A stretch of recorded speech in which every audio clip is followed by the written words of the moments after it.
اس نے جب میری یہ کہانی سنی تو مجھ سے نکاح کرنے کا فیصلہ کر لیا۔ میں بڑی خوش ہو گئی کہ مجھے تو ظفر سے بھی زیادہ امیر آدمی مل رہا ہے، تو میں یہ موقع کیوں ہاتھ سے جانے دوں۔ میں نے فوراً کاشان لودھی سے شادی کرنے کا ارادہ کر لیا اور ہم دونوں نے نکاح کر لیا۔ وہ مجھے اور میری بیٹی کو اپنے بڑے بنگلے میں لے آیا اور اب یہاں ہماری زندگی اس زندگی سے بھی زیادہ اچھی گزرنے لگی جو ظفر کے ساتھ گزر رہی تھی۔ کاشان لودھی کے ساتھ زندگی ایک نیا موڑ لے چکی تھی۔ وہ ایک غیر معمولی امیر آدمی تھا جس کے پاس پیسہ، شہرت اور ہر وہ چیز تھی جس کا میں نے خواب دیکھا تھا۔ اس کا بنگلہ اتنا وسیع تھا کہ میرے پہلے والے گھر کی نسبت یہ ایک محل لگتا تھا۔ میں اور میری بیٹی ایک نئی دنیا میں داخل ہو چکے تھے جہاں ہر چیز چمک دھمک اور آسائش سے بھری ہوئی تھی۔ یہاں کی زندگی میں وہ سب کچھ تھا جو میں نے چاہا تھا، بڑے بڑے لوگ، بڑی بڑی محفلیں، قیمتی تحفے، مہنگے لباس اور ایک ایسا شوہر جو مجھے ہاتھوں ہاتھ لیتا تھا۔ میں نے اپنی پرانی زندگی کو پیچھے چھوڑ دیا اور خود کو اس نئے ماحول میں مکمل طور پر ڈھال لیا۔ کاشان لودھی نہ صرف ایک کامیاب بزنس مین تھا بلکہ وہ مجھ پر بے تحاشا دولت بھی لٹا رہا تھا۔ مجھے ایسا محسوس ہونے لگا تھا کہ میں نے قسمت کا سب سے بڑا انعام جیت لیا ہے۔ کاشان کی شخصیت دلکش تھی، اس کی باتیں متاثر کن تھیں اور اس کی دولت لامحدود تھی، لیکن رفتہ رفتہ مجھے احساس ہونے لگا کہ کچھ چیزیں ایسی تھیں جنہیں میں نظر انداز کر رہی تھی۔ کاشان کی زندگی مصروف تھی، وہ کاروبار میں اس قدر الجھا ہوا تھا کہ دن کے اکثر حصے میں وہ دفتر میں رہتا اور رات کو اکثر دیر سے گھر آتا۔ ابتدا میں نے سوچا کہ یہ سب ٹھیک ہو جائے گا، لیکن دن ہفتوں میں اور ہفتے مہینوں میں بدلنے لگے، مگر اس کی مصروفیت کم نہ ہوئی۔ میں نے یہ سوچا تھا کہ اب میری زندگی مکمل ہو گئی ہے، لیکن اندر ہی اندر مجھے ایک عجیب سی بے چینی محسوس ہونے لگی۔ میں ظفر کے ساتھ گزارے وقت کو یاد نہیں کرنا چاہتی تھی۔ بعض اوقات مجھے وہ دور یاد آ جاتا جب ہم دونوں ایک عام مگر محبت بھری زندگی گزار رہے تھے۔ وہاں جذبات تھے، ایک دوسرے کو سمجھنے کا وقت تھا۔ حالانکہ وہ زیادہ وقت میرے ساتھ نہیں گزارتا تھا، لیکن کم از کم وہ مجھ سے جڑا ہوا تھا۔ یہاں کاشان کے ساتھ سب کچھ تھا مگر جذبات کا وہ رشتہ نہیں تھا جو ایک شوہر اور بیوی کے درمیان ہونا چاہیے تھا۔ وقت کے ساتھ مجھے یہ بھی محسوس ہونے لگا کہ کاشان کا غصہ تیز تھا، وہ اپنی مرضی کے خلاف کوئی بات برداشت نہیں کرتا تھا۔ اگر میں نے کسی بات پر اعتراض کیا یا کوئی خواہش ظاہر کی جو اس کی مرضی کے خلاف ہوتی تو وہ سخت الفاظ میں جواب دیتا۔ میں اس کے لیے ایک بیوی سے زیادہ ایک سجاوٹ کا حصہ بن چکی تھی جو بس اس کے شاندار طرز زندگی کا حصہ تھی۔ یہ وہ زندگی تو نہیں تھی جس کا میں نے خواب دیکھا تھا، لیکن اب میرے پاس واپسی کا راستہ نہیں تھا۔ میں نے خود اپنی کہانی کو ایک نیا رخ دیا تھا، لیکن شاید ہر چمکنے والی چیز سونا نہیں ہوتی۔ شروع میں تو مجھے کوئی فرق نہیں پڑا۔ میں نے خود کو تسلی دی کہ پیسہ اور آسائشیں سب سے اہم ہیں۔ اگر کاشان کبھی کبھار غصہ کر لیتا ہے تو یہ کوئی بڑی بات نہیں۔ میں نے خود کو یہ یقین دلایا کہ ظفر بھی تو میری زندگی سے زیادہ دور تھا۔ کم از کم کاشان کے ساتھ میں ایک شاندار زندگی گزار رہی تھی، لیکن جیسے جیسے وقت گزرا میں نے محسوس کیا کہ کاشان کا غصہ ایک عادت بن چکا ہے۔ وہ چھوٹی چھوٹی باتوں پر بگڑ جاتا، کسی دن معمولی سی تاخیر پر برہم ہو جاتا، کسی دن کسی مہمان سے زیادہ بات کر لینے پر خفا ہو جاتا، اس کی آواز بلند ہو جاتی، وہ سخت الفاظ استعمال کرتا اور بعد میں ایسے پیش آتا جیسے کچھ ہوا ہی نہ ہو۔ ہر بار جب وہ غصے میں آتا میں خود کو یاد دلاتی کہ میرے پاس اتنی سہولتیں ہیں کہ یہ سب نظر انداز کرنا چاہیے، مگر کچھ چیزیں نظر انداز کرنے سے بڑی ہو جاتی ہیں۔ میں نے ظفر تک یہ خبر پہنچا دی تھی کہ میں نے اس سے بھی زیادہ امیر آدمی سے شادی کر لی ہے اور شاید میں اندر سے اس کے رد عمل کی منتظر تھی، لیکن جب مجھے معلوم ہوا کہ ظفر نے کوئی رد عمل نہیں دیا تو میرے اندر عجیب سی بے چینی پیدا ہونے لگی۔ میں نے سوچا تھا کہ شاید وہ حیران ہوگا، شاید پچھتائے گا، شاید کوئی رد عمل دے گا، لیکن اس کی خاموشی نے مجھے الجھا دیا۔ یہ عجیب احساس تھا۔ میں نے ظفر سے الگ ہونے کا فیصلہ خود کیا تھا، میں نے کاشان کے ساتھ زندگی کا انتخاب خود کیا تھا، پھر بھی کہیں نہ کہیں میں ظفر کے کسی رد عمل کی منتظر رہی۔ شاید میں یہ دیکھنا چاہتی تھی کہ وہ اب بھی میرے بارے میں سوچتا ہے یا نہیں، لیکن جب مجھے محسوس ہوا کہ وہ اپنی زندگی میں مصروف ہے اور میری خبر اس کے لیے بے معنی تھی تو میرے دل میں ایک خلا سا پیدا ہونے لگا۔ کاشان نے مجھے دنیا کی ہر آسائش دی، لیکن میں آہستہ آہستہ سمجھنے لگی کہ آسائشیں سکون کا تبادلہ نہیں ہو سکتی۔ محبت، عزت اور ایک دوسرے کی قدر، یہ سب چیزیں پیسے سے نہیں خریدی جا سکتی۔ میں نے کاشان کو سمجھنے کی کوشش کی، اس کے غصے کو برداشت کیا، اس کی باتوں کو نظر انداز کیا، لیکن ایک وقت ایسا آیا جب میں نے محسوس کیا کہ میں ایک پنجرے میں بند ہو چکی ہوں، ایک سنہری پنجرا جس میں سب کچھ تھا، بس ایک آزادی اور خوشی نہیں تھی۔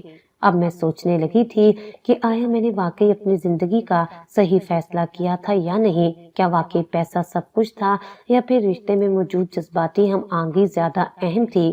میرے دل میں سوالات اٹھنے لگے، مگر ان سوالات کا جواب شاید میرے پاس نہیں تھا، یا شاید میں انہیں تسلیم کرنا نہیں چاہتی تھی۔ ایک دن میری بیٹی سائمہ میرے پاس آئی اور مجھے دیکھ کر تھوڑی پریشان اور ڈری ہوئی لگ رہی تھی۔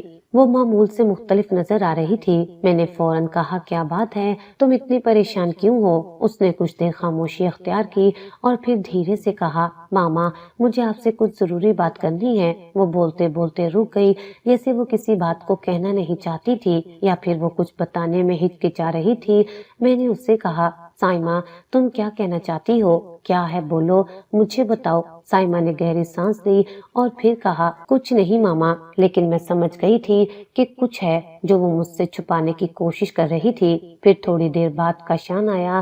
آج پہلی تاریخ تھی اور وہ ہمیشہ کی طرح ہمیں اچھے طریقے سے خوش رکھنے کی کوشش کر رہا تھا۔ وہ جانتا تھا کہ جب وہ خوش ہوتا ہے تو ہماری زندگی بھی خوشگوار ہو جاتی ہے۔ اس نے ہمیں خرچہ دینے کے لیے چیک دیا، 5 لاکھ کا چیک میرے ہاتھ میں رکھا اور 10 لاکھ کا چیک سائمہ کے ہاتھ میں پکڑایا۔ وہ ہنس کر بولا، لو مزے کرو، آج کا دن تمہارا ہے، کچھ اور چاہیے؟ کاشان کا موڈ آج بہت اچھا تھا، اور جب وہ خوش ہوتا تھا تو دنیا کی ساری چیزیں ہمارے قدموں میں ہوتی تھی۔ وہ ہر چھوٹی بڑی خواہش پوری کرتا اور ہم دونوں اس کے ساتھ خوش رہتے تھے۔ میں نے اس سے کہا، مجھے ایک نئی گاڑی بھی چاہیے، تو کیا تم مجھے ایک دلا سکتے ہو؟